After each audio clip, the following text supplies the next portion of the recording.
নমস্কার বন্ধুরা, সবাই কেমন আছো? তো আমি রান্না করতে বসেছি। মুখের চেহারাটা দেখো কেমন হয়ে গেছে। স্নানও করিনি, কেমন লাগছে, কিন্তু বাড়িতে যেহেতু অতিথি এসেছে তার জন্য আমি রান্না বান্না করতে বসে গেছি। আজকে হচ্ছে মাছের কালিয়া।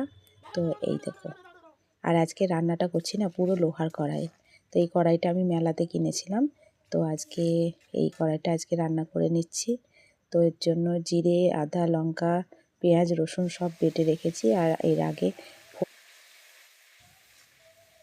ফোড়ন দিয়ে মশলাটাকে কষিয়ে নিচ্ছি। মাছ ভাজা হয়ে গেছে। এই কড়াইয়ে রান্না করতে সত্যি ভালোও যেমন লাগছে, তেমনি খেতেও সুন্দর হয় লোহার কড়াইয়ে। আর এই দেখো মশলা কষে গেছে, তেল ছেড়ে দিয়েছে। এবার দিয়ে দেবো জল, আর মাছগুলো দিয়ে ভালো করে ফুটিয়ে নেব। আর ফ্রিজটা খারাপ হয়ে গেছিলো, যেহেতু ফ্রিজটার জন্য খুব অসুবিধা হচ্ছিলো। এদিকে ফ্রিজটাও ঠিক হয়ে গেছে। আর এই দেখো করবো পাঁচ তরকারি, যার জন্য। আর মাছের ঝোলটা দেখো কেমন, কালারটা ভালো লাগছে না?